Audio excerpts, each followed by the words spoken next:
Ever found yourself delaying tasks until the last minute? It's a familiar scenario for many of us. That's procrastination, the silent thief that sneaks into our lives, stealing precious moments and hours, leaving us with a mountain of work and a ticking clock. Procrastination, in its simplest form, is the act of delaying or postponing tasks or actions. It's a universal human experience, something we've all grappled with at some point. It's that nagging feeling that compels us to check social media when we should be studying, or to binge watch our favorite series when there's a pile of laundry waiting. It's the little voice in our head that whispers, "There's still time," when we know deep down there isn't. But procrastination is more than just a time thief. It's a productivity killer and a happiness wrecker. It can lead to stress, guilt, and a sense of failure. It can affect our performance at work or school, strain our relationships, and even impact our overall well-being. Now don't worry, this isn't a doom and gloom story. It's a story of hope and empowerment. In this video, we're going to dive deep into the world of procrastination. We'll explore its causes and effects. We'll examine scientific research and real-life experiments that shed light on this pervasive habit. And most importantly, we'll provide actionable, science-backed hacks that can help you overcome procrastination and reclaim your time.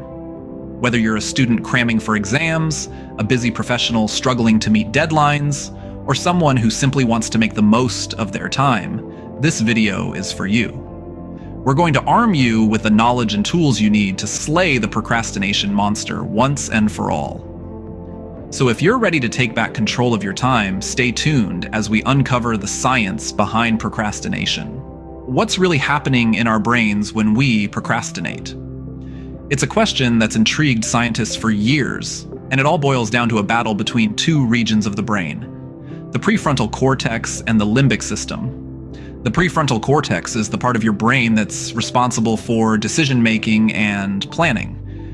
It's like the rational CEO of your brain, thinking about long-term outcomes and trying to make the best decisions for your future. When you set a goal or make a plan, it's your prefrontal cortex that's taking the reins. But there's another part of your brain at play here: the limbic system. This is one of the most dominant parts of the brain, responsible for your emotions, and it operates on a much more immediate, pleasure-seeking basis. It's this part of your brain that loves to say, "Why work on that report due next week when you could binge watch your favorite show right now?" In the tussle between these two, the limbic system often wins out, leading us down the path of immediate gratification and into the clutches of procrastination. This is because the prefrontal cortex is a lot less developed than the limbic system, particularly in teenagers and young adults. It's why younger people often struggle more with procrastination. But it's not just about age. Factors like stress and fatigue can also weaken the prefrontal cortex, making it harder for you to resist the siren call of procrastination. And when you're already feeling overwhelmed, the limbic system's promise of immediate reward can seem incredibly appealing. So, we've got this constant tug of war going on in our heads. On one side, we have the forward-thinking prefrontal cortex, trying to get us to focus on our long-term goals. On the other, we have the pleasure-seeking limbic system, tempting us with immediate rewards. It's a battle of wills, and it's at the heart of why we procrastinate. Understanding the science behind procrastination is the first step to overcoming it. But what can we do to counteract these psychological tendencies? Let's tackle that in the next scene. Now that we understand why we procrastinate, let's dive into some strategies to help us overcome it. Our first champion in the battle against procrastination is the Pomodoro technique. This time management method, named after the Italian word for tomato, involves working for a set amount of time, typically 25 minutes, and then taking a 5-minute break. Think of it as a sprint, not a marathon.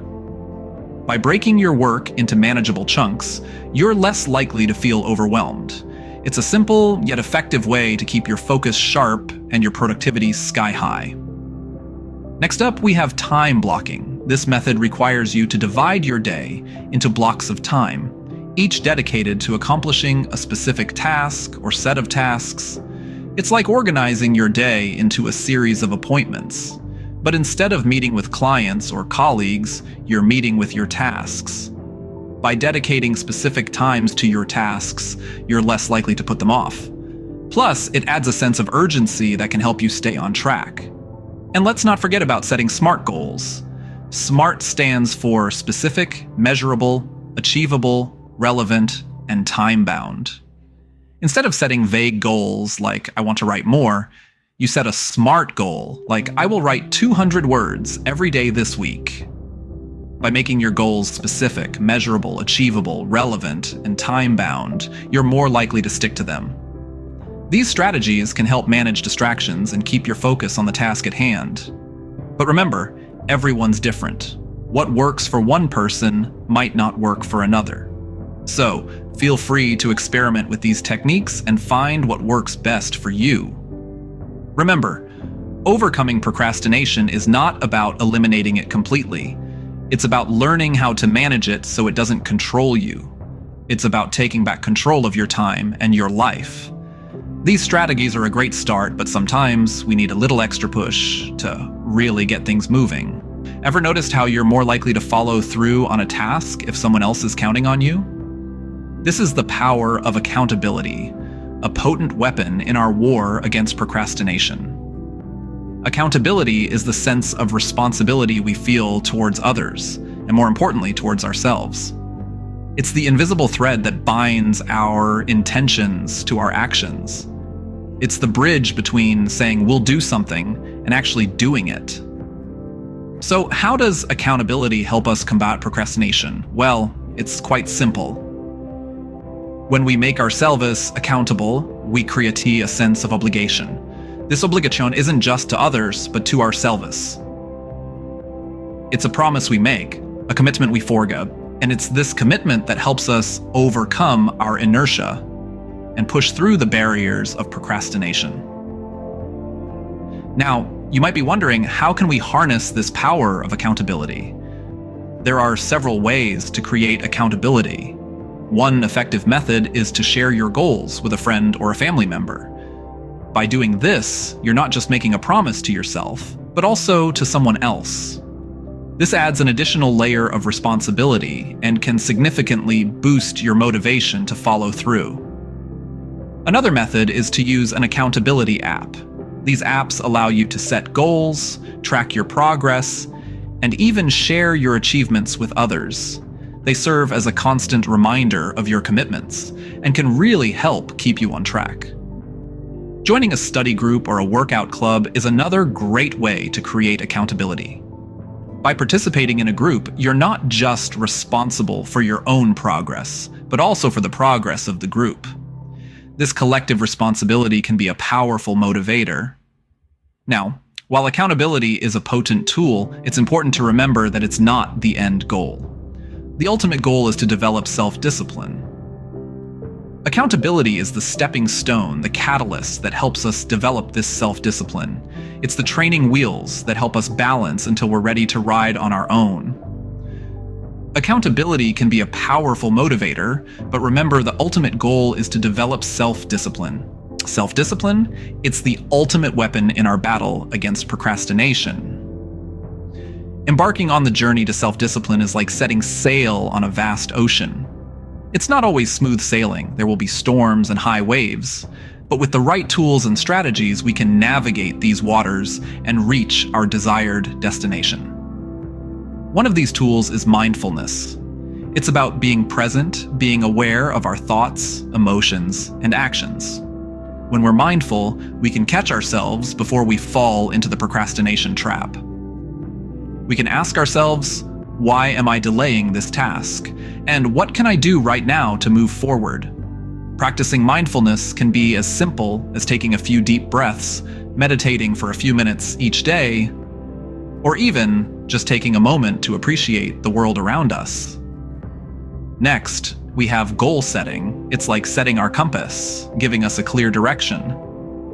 When our goals are clear, we have a better idea of what we need to do and can focus our efforts effectively. But remember, effective goals are SMART: specific, measurable, achievable, relevant, and time-bound. For instance, instead of saying, I want to read more, say, I will read 20 pages every day before bedtime. And finally, developing healthy habits.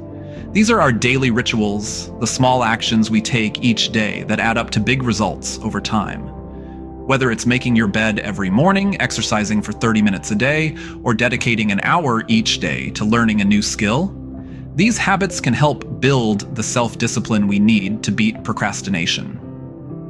So, let's set sail on this journey to self-discipline. It may be challenging, but remember, every step we take, every wave we navigate, brings us closer to our destination. Remember, overcoming procrastination is a journey, not a destination. But with these science-based strategies, you're well on your way to taking back control of your time,